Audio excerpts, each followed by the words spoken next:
PR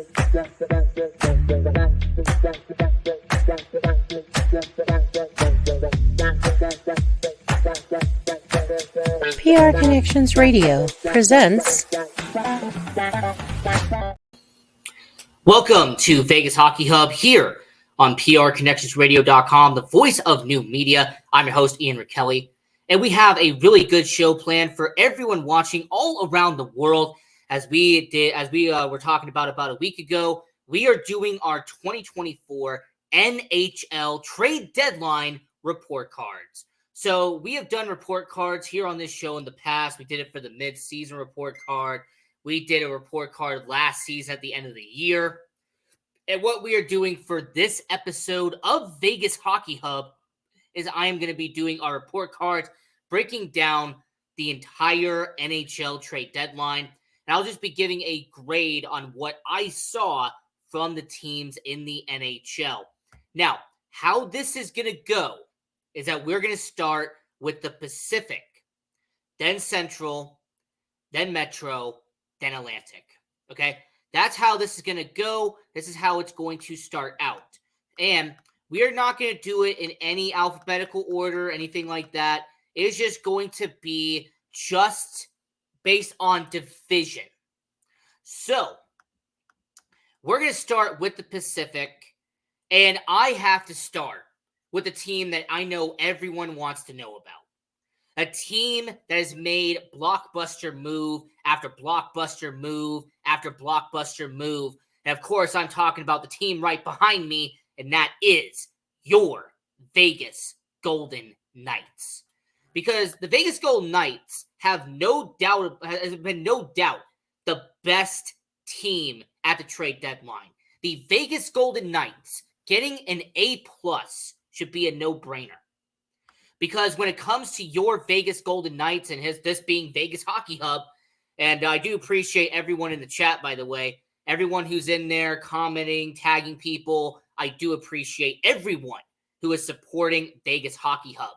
Now, when it comes to the Golden Knights organization, they went out with a bang because they've lost a few games recently. They're towards the bottom of the wild card picture right now. So, when it comes to your Vegas Golden Knights, they made a statement. They made a statement, and they did it loudly at the trade deadline. So, the first move they made was calling up the Washington Capitals and getting Anthony Mantha. And when it came to this trade, it's really fascinating to stop and analyze what they gave up for Anthony Mantha, because there's really not that much in the grand scheme of things, as all they gave up was a 2024 second and a 2026 fourth round pick. To me, that is a good haul that you can give up for someone like Anthony Mantha, a middle six forward, a guy who is a defensive-minded, two-way type of guy. He scored 20 goals this season for the Washington Capitals, so he has done a really stand-up job in Washington, in the past in Detroit. He'll be a good middle six forward to have here in Vegas. Day two, they call up a division rival, the Calgary Flames, and they get a star defenseman in Noah Hanifin. And with Noah Hanifin, people in the hockey world, you already know what he can do. He is a guy who is still in his young age. He's in his 20s. But what you can see from a guy like a defenseman in Noah Hanifin is a future first defensive pairing mate with Alex Pietrangelo. And that's exactly what this trade was. The Vegas Golden Knights went out and got a defenseman who they could team up with Alex Pietrangelo for years on end. And then the final day of the NHL trade deadline, 10 minutes before the trade deadline was about to end, I'm driving to California. I'm doing all of that. And what happens? What pops up on my phone as I'm driving to California? Tomas Hertl from the San Jose Sharks, a guy who is a prolific goal scorer, a guy who has been a thorn in the side for the Vegas Golden Knights, gets traded. A bitter rival in San Jose helps out the Vegas Golden Knights by trading away Tomas Hertl to your Vegas Golden Knights. Now, does it sting that they had to give away their first round pick, David Edstrom, who they drafted last year? Yes, for sure it does. But to get a guy like Tomas Hertl, who when he is healthy is one of the best scorers in hockey, and the fact that they will have him under contract for the next 5 seasons is a big deal for Vegas. So you give up Edstrom and a first-round pick for Tomas Hertl. You give up a second and a 6 for Anthony Mantha. And then you give up Daniil Miromanov and some draft picks for Noah Hanifin. But overall, when it comes to your Vegas Golden Knights, they get an A+ for the NHL Trade Deadline because of what they did in this deal. So, Vegas Golden Knights, they get an A-. There's no doubt about it. They did a really good job. They went for the fences and they swung and got a home run when it came to the NHL Trade Deadline. I'm a huge fan of what they have done.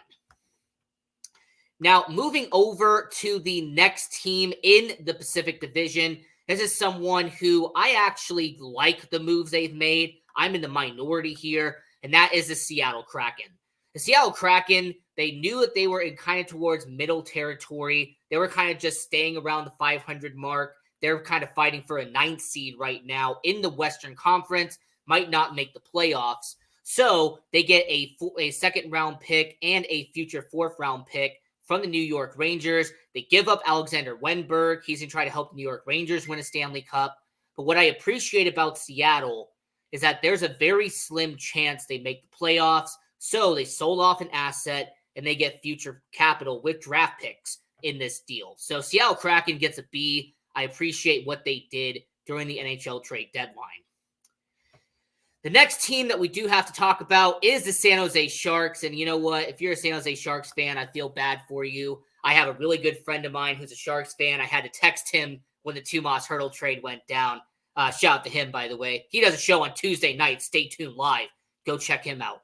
But when it comes to San Jose Sharks, what they did is pretty much give up assets to bring back futures. They got a prospect in Jack Thompson and a draft pick to give up Anthony Duclair.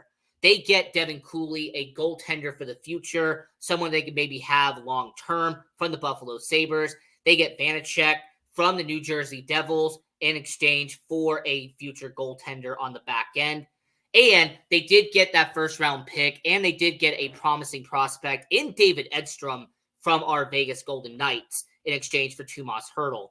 The reason I give it a C is because I personally feel like the San Jose Sharks could have gotten more. Now, I'm going to be greedy as a Golden Knights fan and say that I'm happy they didn't. But just being realistic, you got a prospect and a draft pick back for Duclair. You could have gotten maybe some more back for Tomas Hertl. But I will say for the San Jose Sharks, they get a C because of the return they got from Tomas Hertl. Feels like they maybe could have gotten a little bit more.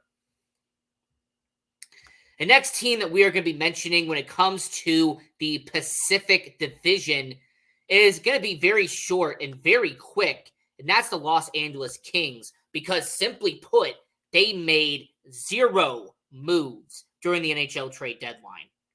Let me get this straight, Rob Blake, who, by the way, might get fired this offseason depending on what happens. Rob Blake, let me understand this. The Kings are a 6 seed right now. The Kings are trying to make it to the playoffs once again, and you make no moves. Very questionable choice. Let's see if it pays off, Cotton.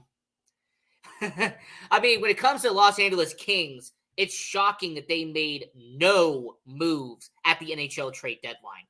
So, because of that, they get a straight F, because they didn't participate, they didn't even try when it came to the NHL Trade Deadline. Now, a team that did try, and I will give them credit, is the Edmonton Oilers. The Edmonton Oilers get a B+ because they're trying to go for it. You have Connor McDavid, you have Leon Draisaitl, you do have some good depth when it comes to your organization, but they add a little bit more.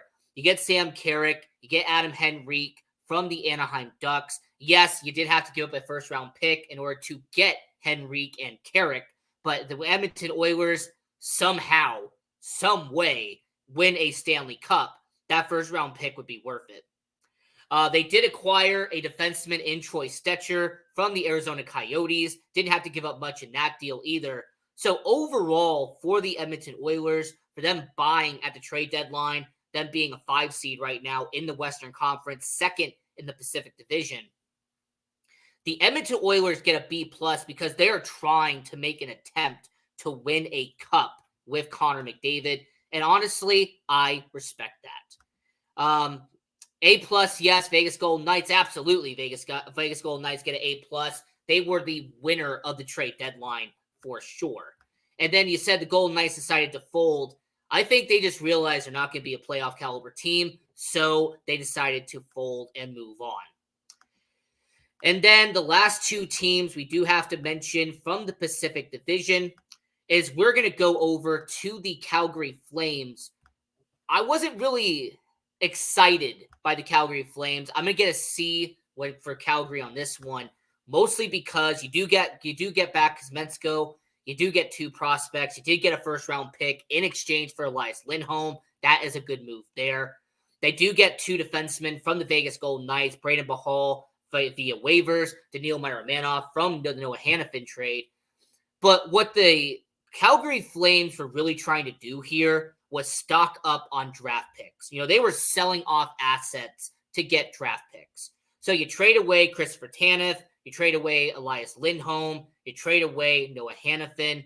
That's what the Calgary Flames were really trying to do here. And on one hand, I understand why they did it, but to me, it seems like Calgary, I give them a C, especially with the Tanev trade. Feels like could have gotten maybe a little bit more for him. But overall, the Calgary Flames get a C when it comes to the NHL trade deadline for 2024. And then on the Anaheim Ducks side of it, this is going to be controversial, but I have to say this. The Anaheim Ducks get a B+ from me. I am a huge fan of what Anaheim did. This is an Anaheim Ducks team that is building on futures. So you trade away Jamie Drysdale, you trade away a second-round pick in 2025 to Philadelphia to get Cutter. And Cutter is someone who has a lot of upside. If he can figure out and maybe get away from the organization he was having issues, he was having in Philly, maybe he could turn it around in Anaheim. I like the move they made there. They did get some quality depth by bringing in Lidstrom from Montreal, bringing in Lagesson from Toronto, and then you got Ben Myers, who can help out the bottom 6 from Colorado. And most importantly, for Anaheim, they got a first-round pick for Adam Henrique. Philadelphia Flyers are a good young team. I will say when it comes to your Philadelphia Flyers, they made some solid moves, and I'll talk about them in a little bit. But when it comes to Philadelphia, them getting Jamie Drysdale, them getting a second-round pick from the Anaheim Ducks, it was a good move for both sides. I think these are 2 prospects that were not really panning out for each other. So Cutter goes to Anaheim to get a second chance. Drysdale goes to Philly to get a second chance. And then as we finish out the Pacific Division, the Vancouver Canucks, I left them for last, and there's a good reason for it. Because the Vancouver Canucks, they made their trade well before the trade deadline. The Vancouver Canucks went out and got Elias Lindholm in January. So even though it technically does count at the NHL trade deadline, they made it such a long time ago that I chose to leave it for last. It was the only big move they made. They're first in the Pacific. That's why Vancouver did what they did. They gave up a first-round pick. They gave up a couple of prospects, and they gave up Kuzmensko for Elias Lindholm. So I will say for the Vancouver Canucks, they get a solid B because of the big move they made, but they really didn't do anything else substance-wise except for one move. So that was the Pacific. Now moving over to the Central side, I actually wanted to do this just because I really fascinated by the Central Division. And the first team that we do have to mention is one of the best teams they've had all year in the Winnipeg Jets. I give them a B-. This is an organization that really needed to make some subtle trades, not anything flashy, but kind of subtle. Getting defenseman Colin Miller from the New Jersey Devils, that's a good move on their hand. Acquiring Sean Monahan for the Montreal Canadiens. Yes, you had to give up a first-round pick to get him, but so far he's paid off dividends. So the Winnipeg Jets, they get a B+ on that front because they did make some good moves, but they didn't make a lot of moves on the back end. St. Louis Blues, flat out F. No nice way to put it. The St. Louis Blues get an F for the NHL trade deadline because similar to the LA Kings, the St. Louis Blues made the equivalent of 0 moves at the NHL trade deadline, and that's all I have to say about them. Moving over to the Nashville Predators, because this is an organization that I feel like could have done a little bit more this NHL trade deadline. You did get Anthony Beauvillier from the Chicago Blackhawks, Jason Zucker from Arizona. Yes, you do get some depth on the middle six, but it feels like the defense was pretty much left intact in Nashville. And when you have a guy like Soros in net, maybe getting one more defenseman could have helped out the Nashville Predators. So I give them a C+ for making the attempt, but it feels like they just abandoned the defense. Minnesota Wild, look, they get a C. I mean, it's a Minnesota Wild team that's trying to compete for a playoff spot right now, but at the same time, they're also trying to move stuff around. You do get Will Butcher from the Pittsburgh Penguins. They do acquire some draft picks and getting some capital back by getting away from the Pat Maroon contract. They do give away some good players there. But for the Minnesota Wild, for the most part, they just kind of made some neutral moves when it came to Minnesota. And the final team that we are going to be talking about is a team that did deserve an A at the trade deadline, and that is the Dallas Stars. The Dallas Stars needed to get some defense to protect their goalie in Jake Ottinger. So what did the Dallas Stars go out and do? They acquired Christopher Tanev from the Calgary Flames. They went out and got a defenseman who's going to immediately help the blue line in Dallas. So when it comes to Pete DeBoer and that organization, they made a fantastic move with the Calgary Flames. And as they say, the rich get richer. Well, the Dallas Stars, who are trying to win the Central and try to make it back to the Stanley Cup Finals since 2020, they made a solid move here. They get an A when it comes to the trade deadline. And the Colorado Avalanche, they are next here, and I have to be kind of nice while not being. The Colorado Avalanche get a B+, but it's because of one trade. There is one trade that stops them from being an A to being a B+. Sean Walker, that is a good move. Getting him from the Philadelphia Flyers. Sean Walker, solid defenseman. He'll be good on the blue line. No complaints there. They get Casey Middlestat from the Buffalo Sabres. They do have to give up a guy in Bowen Byram. That's a bit unfortunate, a young defenseman. But the Colorado Avalanche have so many young defensemen right now. Bowen Byram was kind of left stranded at certain points. I'm not mad about that move either. But what I find a bit interesting about the Colorado Avalanche is they didn't go out and get a backup goalie. Alexander Georgiev is a solid goalie, all-star caliber goalie. But the fact that the Colorado Avalanche did not build and actually get a backup goalie is a bit surprising at the trade deadline. And because of that sole reason, that is why the Colorado Avalanche, to me, get a B+ and not an A at the trade deadline. Just because they didn't go out and actually get more job security and get more depth when it came to being in the crease for the Colorado Avalanche. So Colorado Avalanche get a B+ here at the NHL trade deadline, and it's just because of that one aspect there. And then the last team we are going to mention about the Central is the Arizona Coyotes. Now, look, they are selling off assets. It is no shocker here. They trade away Jason Zucker, trade away Troy Stecher, trade away Matt Dumba. But the Arizona Coyotes are in a weird limbo right now. To me, they're the equivalent of the Seattle Kraken in the Pacific, whereas they're not going to be competing for a playoff spot, but they're not bad enough to sell off any good prospects, and they're not actually good enough to buy and get any good players. So for the Arizona Coyotes, I give them a C. I mean, it was just kind of an average trade deadline for them. Not much we could talk about there. And before anybody asks me, well, Ian, what about the Chicago Blackhawks? They get a C. All right, Chicago Blackhawks get a C. I mean, what else do you really want me to say about them? Except for the fact that they did make some moves, but it was really no great moves in Chicago. Now, moving over to the Eastern Conference, and let's actually start out with the Philadelphia Flyers. I said I was going to be doing them later on. And the Philadelphia Flyers organization get a B+ at the NHL trade deadline because they did what they had to do to beef up the defense. You get Jamie Drysdale from the Anaheim Ducks. You acquire Eric Johnson from the Buffalo Sabres. But more importantly, this is a team that got away from the Sean Walker deal. They acquired him from the LA Kings back in this previous offseason. But they unload him and they get a future first-round pick. And if you're the Philadelphia Flyers, that first-round pick will be valuable when the time comes. So Philadelphia Flyers did a really excellent job at the trade deadline. I am happy at what the Philadelphia Flyers did. And considering they're trying to compete for a playoff spot right now, they made some excellent moves at the trade deadline.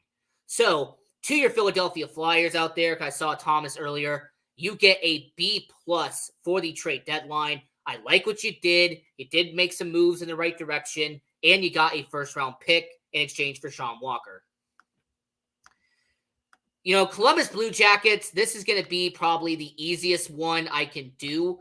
The Columbus Blue Jackets, in terms of getting back futures and getting back some young talent, get a B at the trade deadline. The Columbus Blue Jackets getting Alexander Nylander. They do get Malcolm Subban, Jacob Zorba. There is some young talent that Columbus did get.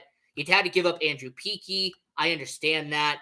But when it comes to the Columbus Blue Jackets, they are a terrible team right now, but they are trying to build for the future. They did get some futures back. I have no complaints with this. So Columbus Blue Jackets get a B at the trade deadline. Washington Capitals, they get a B. Look, this was a team that everybody knew was going to be selling off. And they trade away Mantha, trade away Kuznetsov, they trade away Edmondson. I mean, this is a Washington Capitals team that is unloading assets as they're trying to prepare for the end of Ovi in a couple of years. So Washington Capitals get a B. I'm not in any complaints there. They did get some good draft picks back. I see no complaints here. The next team that we are going to talk about is the New York Rangers, the team that's trying to win a Stanley Cup right now. But this is going to be a hot take here. I wasn't impressed with what the New York Rangers did. They did get Alexander Wenberg from the Seattle Kraken. They did get Ruslav Lasovic from the Columbus Blue Jackets. But they really didn't fix the defense. I mean, this is a defense that has a solid first defensive pairing, and they have a strong second defensive pairing. But, man, outside of that, they really don't have much when it comes to the blue line. I thought maybe they could have strengthened it maybe just a little bit more, but they did not. So, New York Rangers get a C+. I just think very underwhelming what they did. New York Islanders, this is going to take 20 seconds. Flat F. This is an F for the New York Islanders because you made no moves. Just like the Kings, just like the Blues. If you make no effort, I'm going to give you a straight F. Completely unacceptable. The New Jersey Devils, they get a C. I mean, this was a very weird offseason, which happened earlier. But this trade deadline was even more weird for the New Jersey Devils. Yes, you do get Jake Allen back. He'll be a good backup goalie. You do get Kaapo Kähkönen from the San Jose Sharks as a goaltender. But them getting Tyler Toffoli, only a second and a third for Tyler Toffoli, it felt like they just panicked at the wrong moment. That's generally what it felt like. It felt like they just did not get enough for Tyler Toffoli, so they panicked and got a second and a third instead of waiting out just a little bit more. And New Jersey Devils, maybe they'll make the playoffs. I don't think they will. But if they do, this trade deadline was not their best effort. Continuing with the NHL Trade Deadline report cards here on Vegas Hockey Hub, the Pittsburgh Penguins, oh man, I don't know how to be nice about this one. You get a C. Michael Bunting would have been good a couple of years ago, but now his contract is going to be a burden for the Pittsburgh Penguins. Yes, you had to give up Jake Gunzel. You had to give up Ty Smith. They go to Carolina. We'll talk about that later. But to get Michael Bunting and then get some futures back and get some guys on the bottom six, like Bemstrom, like Sirkovic, this is a Pittsburgh Penguins team that really looks terrible. Riley Smith probably should have gotten dealt. I'm shocked he didn't. And the longtime trio of Letang, Malkin, and Crosby, it's coming to an end. The fact that you traded away Jake Gunzel really tells you that the end of an era in Pittsburgh is coming very soon. I wasn't happy. I wasn't proud. I actually wasn't even I didn't even look at the trade deadline and say, wow, they made some good moves. They just didn't. Carolina Hurricanes, man, I'm so happy to talk about this team. A team that I had going to the Stanley Cup final to begin the year, they get a B+. Not only do they get a backup goalie in Spencer Martin from the Columbus Blue Jackets, but they did acquire Jake Gunzel and Ty Smith from the Pittsburgh Penguins. That strengthens their team. You do get Evgeny Kuznetsov from the Washington Capitals. That builds up your center depth. And they even acquired a 6th-round pick by trading Cade Weber to the Toronto Maple Leafs. So overall, the Carolina Hurricanes get a B+. Very solid job in Carolina. I like what they did at the trade deadline. And we have about 5 minutes left when it comes to the trade deadline. So let's go over and let's focus on the last division, and that is the Montreal Canadiens. And this is going to be a hot take, but I actually like what the Montreal Canadiens did. They get a B+. You do get some young guys like Jacob Perreault from the Anaheim Ducks. He's a young, up-and-coming right wing, someone who could help out the Montreal Canadiens in the future. You do get a first-round pick for Sean Monahan. And considering how the Winnipeg Jets do, that will be valuable. But overall, solid job by Montreal. Florida Panthers, an organization that really did what they needed to do, and that was build up on their depth. They get a B+. They acquire a Stanley Cup champion in Vladimir Tarasenko from the Ottawa Senators. That's a solid move there. Good top 6 forward. Then they get a bottom 6 forward and a former captain of the Buffalo Sabres and Kyle Okposo. And you do get some good depth and some young guys like Tobias Bjornfot, who they acquired on waivers from the Vegas Golden Knights. So Florida gets a B+. I like the moves they made. Very stand-up job by Florida.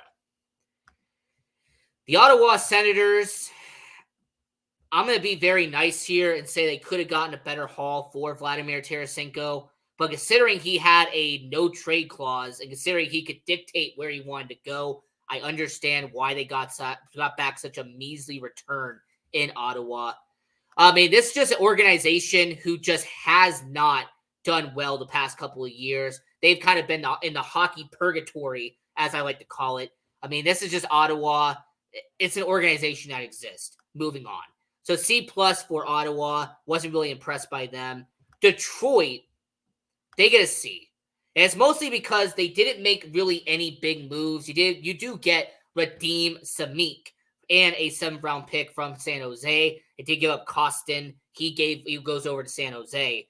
But yeah, Detroit really didn't make any moves. Made just some very minor shuffling around. But yeah, they get a C out there in Detroit.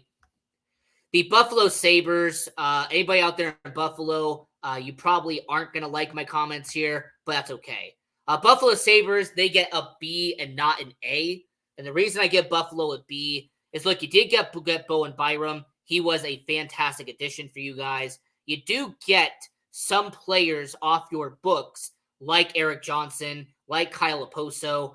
But what I will say about the Buffalo Sabres, the fact that this is a Buffalo Sabres team who it feels like for the 8th trade deadline in a row is selling at the trade deadline worries me.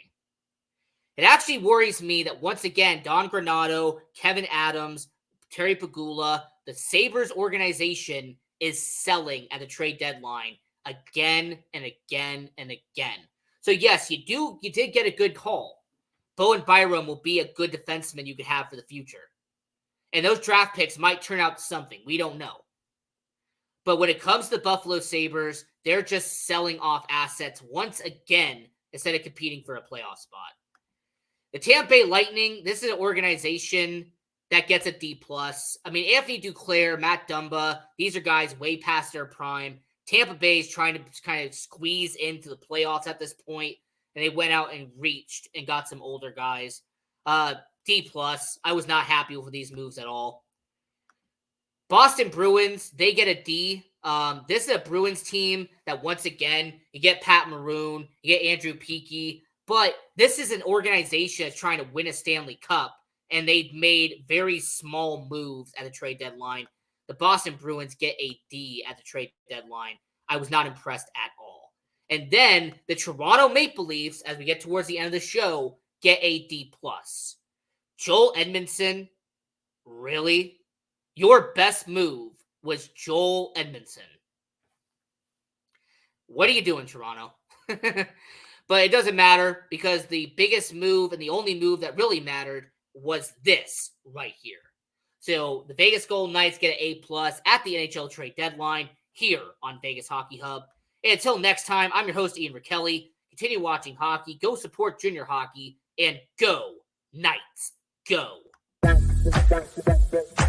PR Connections Radio thanks you for watching this podcast. Check out more episodes of this show and our others at prconnectionsradio.com.